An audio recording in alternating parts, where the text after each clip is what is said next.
Žiūrėkit, paskutinius 5 metus turinio poreikis pasaulyje auga kaip kokios kriptovaliutos. Dėl to labai auga paprastieji tokie naminiai turinio kūrėjai. O ko jiems reikia? Gero apšvietimo ir gero garso. Ir šiandieną pristatinėsiu naują Rode gaminį Rode Wireless Micro. Dar pasakysiu 5 savybės, ką jisai turi ir dėl ko jį reikėtų rinktis. 21 valandą laiko akumuliatoriai. Neprikalbėsite tiek daug. 100 metrų atstumas. Dabar nuo kameros turim 2 metrus atstumą. Tai 100 nežinau, čia ką reikia daryti, nebent ten eiti prie miškos ir tave kažkas filmuoja už 100 metrų. Tada turi LED ekraniuką jau įmontuotą, kuriame viską matai. Turi netgi gain assistą, jeigu aš dabar pradėsiu, jėkauti, tai jisai gali šitą sukompensuoti, balso lygiai nebus tokie stipriai skirtingi. Ir aišku, universalumas tinka tiek fotoaparatam, tiek telefonam. O dabar viskas iš arčiau. Nuėmam šitą gražų viršelį, ant kurio jau labai stipriai reklamuojas, kad jį yra įdėtas ir receiveris arba priėmėjas telefonai.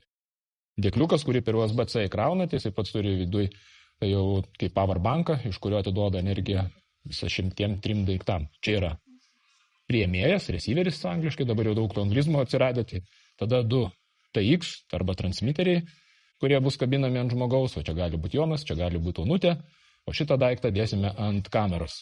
Parodysiu po to, kaip matot, o dabar netgi aš šneku, jie yra įjungti, jisai rodo garso lygį. Ekraniukas irgi 1,1 colio. Tada mes turime 2 vėjo nuėmėjus, tai gražiai įmontuojame, jisai šiek tiek sumažina vėjo tą tokį šnipštimą efektą, kai kalbi lauke.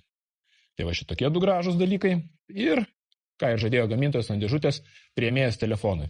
Tai reiškia, kad dedame į telefoną, USB-C jungtis, beveik visi naujieji telefonai tik tai su USB-C jungtimis ir eina. Šitos 2 kabiname ant žmonių, jungiame ant telefono video, spaudžiame, viskas įrašinėjom kokybiškai. Jeigu kalbi vienas, kabini vienam žmogui, jokių problemų. Jeigu nenori su telefonu, turi nusipirkęs gerą kamerą arba esi profesionalus filmuotojas, tada atvažiuoja prabangus R5 su geru objektyvu už 7000 ir kabiname šitą priėmėją ant fotoaparato. Dar yra laidas, ir dar vienas laidas. Šitas yra pakrovimui.